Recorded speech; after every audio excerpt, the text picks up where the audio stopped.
All right, getting to the shop this morning after a Thanksgiving weekend. Had my fair share of turkey. Also got a phone call. Somebody found my number locally, was looking for a Badger 80. It's a Yamaha, and they needed a cylinder head off of it. So I've got two Badger 80s. You can see one there, just kind of a rolling chassis, some electronics, no motor. It's got the differential, the brake assembly, headlights, some switches. And then we've got more complete one here with the motor and all, but you can see there we've got a little bit of fender damage. So I'm actually going to tear into this one here. I'm going to show you a couple different components on this, as well as go through, show you how to tear one of these down, get into it. I'm going to see what that cylinder head looks like there. I've reached out to a company that builds these cylinder heads. They'll go through, port and polish, go through, rebuild the valves, replace those, valve seats, springs, redo the entire thing. They take and sell them for substantially more than what we could get for one used. So as you can see here, this one probably isn't going to be worth restoring.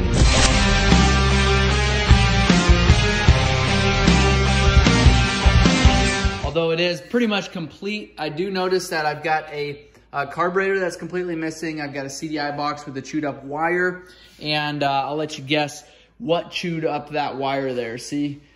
Here we've got a seat that's completely destroyed. Underneath of the seat, we've got a hotel for mice. So I'm careful where I stick my hand in that mess. Although it has been sitting empty for quite a while. It's been sitting in the back of my shop, and needed to get these out of here, get them tore down, and make them a little more useful than they are right now. So going to tear into this. I've got a couple different videos I'll do on this. We'll do a brake adjust. We'll do full service on this machine. Obviously not actually going to do the full service, as we're not going to take and restore this one, but I wanted to show you how to do that full service. Also, I wish that I had a carburetor to rebuild on here. I may look and see if I can find one online, just so I've got a complete assembly.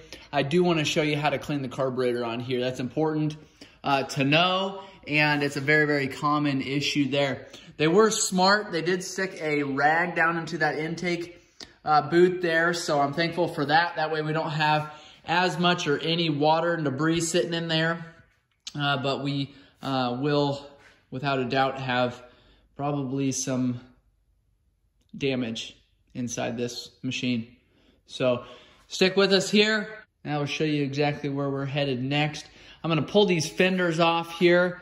We've got your intake up here, so gonna have to work around that. We've got a couple 10 millimeters to remove this front fender.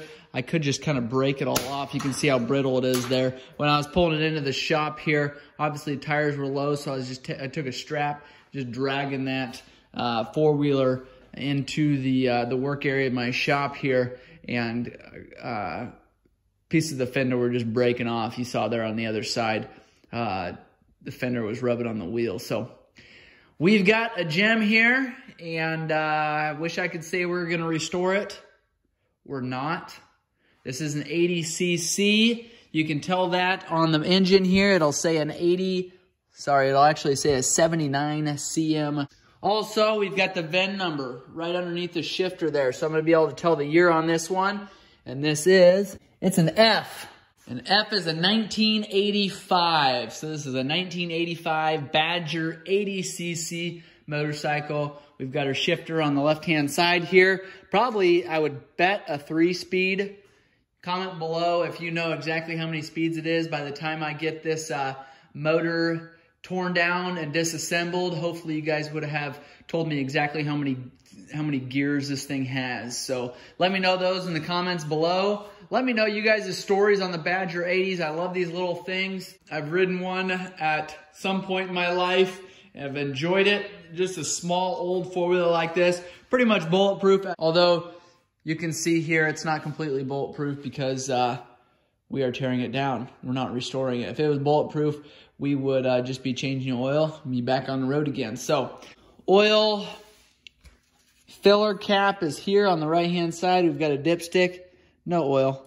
Looks like a fill window there, which is weird because you've got a dipstick. So not 100% sure what that is. It's completely blacked out. So I don't know if, I don't think it's an actual window. I think it's just blocked off. Same way as this Kickstarter here. So it obviously doesn't have the kickstart, just blocked off as well. So I don't know if that's factory that it comes that way, or if that was something that a customer has replaced this case at some point, because typically you wouldn't have a dipstick and a sight glass. And obviously there's no Kickstarter here. So we'll tear into that. I'll show you that a little bit. We've got all your electrical connections right here. Your CDI box is on the right-hand side. You've got your ignition coil that runs down to your cap and spark plug there. Already went over your intake boot. We've got your exhaust pipe that runs here. That is all one unit, all one exhaust pipe. Although this one is actually 2 units because this one's split right there. It looks like that thing's been cut. I don't know. Maybe it has, maybe it hasn't, maybe it just broke that way. So we'll go ahead and pull that fender back there. You can see what I'm talking about there. Seen better days. Got your rear brake pedal there. And my guess is that's gonna be stuck. Yep, that's like a solid chunk of iron there. Goes all the way back to your rear brake housing. And you can see there's some adjustment there. The brake rod is your actual foot brake. The other lever here, the other wing nut here goes all the way up to your handlebars. So the left-hand side on your handlebars, there's no front brakes on this model. All it is rear brakes. And you've got the one on the left-hand side, goes up to your handlebars. This one here goes to your brake pedal there on your right-hand foot. Got your differential, like I said before, and I will do a service video on that differential. We've got your brake drum here and your brake caliper assembly, your panel. And I'll show you how to adjust those. I'll also show you how to rebuild those in a separate video. So over here, we've got your regulator rectifier. On your left-hand rear, we've got your regulator rectifier. Regulator rectifier will control how much power goes to your battery. So you've got your stator assembly under this cover here. And that power is going to be generated in this area here. It's going to go up through your regulator rectifier and then to your battery, which is underneath of your seat here. So if your regulator rectifier is not good, you will be either allowing way too much power to your battery or not enough power to your battery. Therefore, you will possibly not be getting spark, not enough charge on that battery to continue to maintain where that battery already sits. So that could be one of your components that could be bad and not allowing you to have spark, not allowing you to have enough spark. So make sure and check that regulator rectifier. I'll do a couple different tests on that, as well as a test on your stator, your charging system there. Some people call them a magneto, a generator, an alternator, which is not correct terms, but they do get called that. We've got your starter up here. Like I said, we've got a handful of electrical connectors right here. Some of these will probably go to your stator, your pulser, your generator assembly. That's some of that. Also your starter, like I said, is underneath there. Probably not going to have one of these wires going to your starter. Nope, it's just going to be your wire right here going to your starter relay. So a cylinder, your cylinder head, and that is the component that we're needing off of this four-wheeler at this time. Your intake boot, your carburetor would typically sit here. Right here, you'd have another boot that would connect to your air box, which also is your front fender here. So you'd have typically an air filter over this. You've got a screen there kind of keeping that air filter from sucking all the way into that intake boot. So that's a couple different components there. We've got your starter button on the left-hand side. We've got your lights on, off. No, we've got your run switch here. We've got a neutral light down here. So you do want to make sure you're in neutral before you start your four-wheeler. It won't start if that's not in neutral, if that light's not on. Got your thumb throttle over there, which you can see we are missing a good chunk of that entire assembly. So we should have a cap, should have a cable, should have a thumb lever on that side there. That's your right-hand side. We've got your rear brake lever here on the left-hand side. We've got an arm for your parking brake.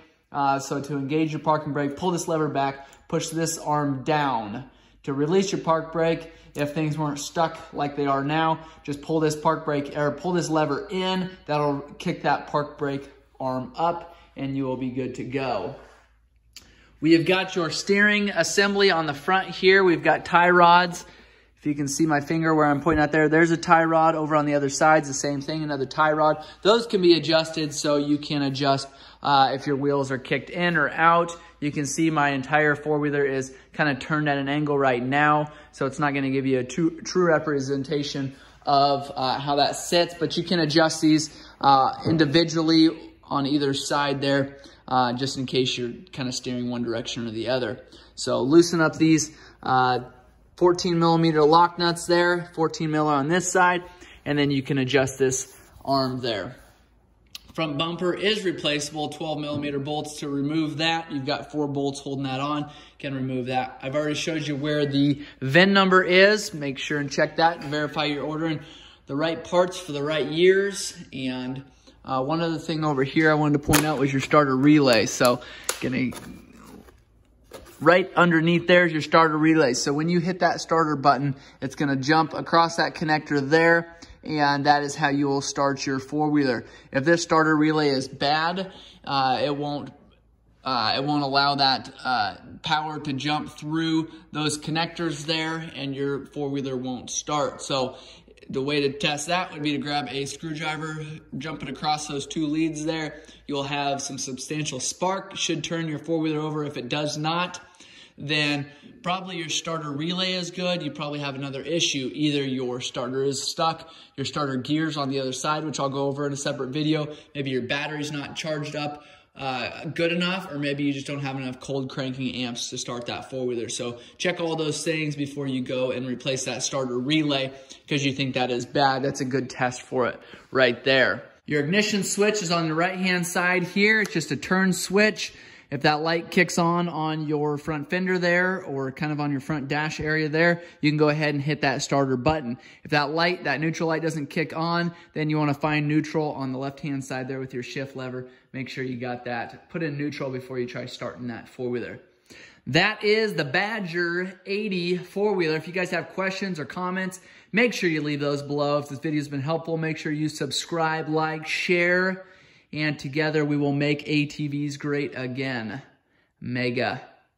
So let me know if you guys have other videos you want me to shoot on this Badger 80. I'm going to be tearing into it here very, very soon. I also have this gem over here that I will not be restoring. I will just be using this for parts as well. So if you need parts, make sure you let me know. Check my eBay store for those parts. Comment below if you need something. Comment below if this story has been helpful, if this video has been helpful. I do appreciate you guys watching.